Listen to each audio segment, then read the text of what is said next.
ফিরে যাচ্ছে। আমরা জানতে পারছি যে আগামী সোমবার থেকে বর্ডার সিলগালা মেরে দেবে, আমরা বেরোতে পারবো না, সেই ভয়তে আমরা বেরোয় যাচ্ছি। আমাদের ভারতে আত্মীয় স্বজন রয়েছে, আমরা তাদের সাথে যোগাযোগ করি, কিন্তু এই যে কথাটা করলো, আমি গতকালকে আসছি, আজকে আমার চলে যাচ্ছি হচ্ছে আত্মীয় স্বজন রেখে। এটা খুব খারাপ হচ্ছে।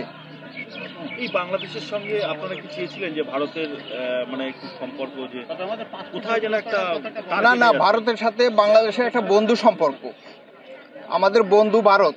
কিন্তু এই যে বর্তমান যে ইউনুস সরকার, এনজিও সরকার, এ এসে মনে করতেছে ভারত মনে হয় আমাদের সর্বনাশ করতেছে।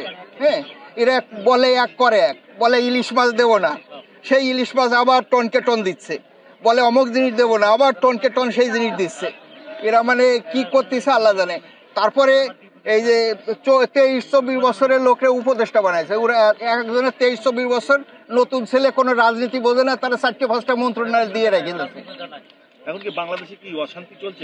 অশান্তি চলছে মানে কলেজ, 10টা কলেজে কয়দিন আগে ভাঙচুর হয়েছে, এক কলেজের সেই পিসি, টেবিল, চেয়ার পর্যন্ত নিয়ে চলে গেছে। যেরকম গণভবন থেকে নিয়ে গেছিল, ঠিক সেরকম সেম একরকম নিয়ে গেছে সব।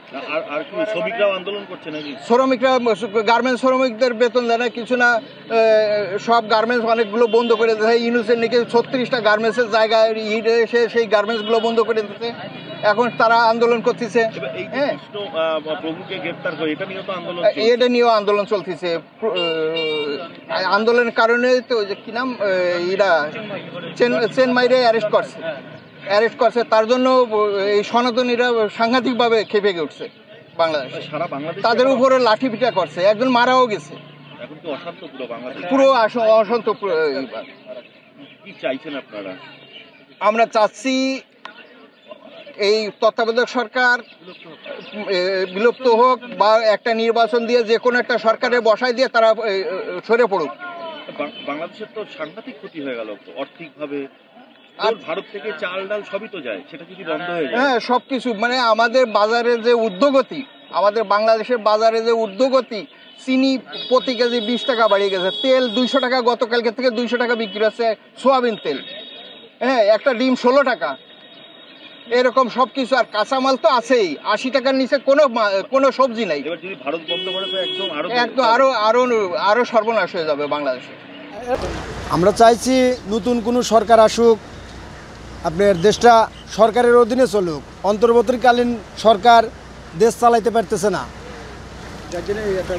যার জন্য দেশে মনে করেন যে দেশের ভাবমূর্তি নষ্ট হচ্ছে। না, এটা আপনার ভুল। প্রধানমন্ত্রী পদত্যাগ করেছে, কিন্তু এটা রাষ্ট্রপতির সাথে একটা মনে করেন যে মিসিংয়ের কারণে হয়তো এটা প্রকাশ পাচ্ছে না। না, লিখিত না।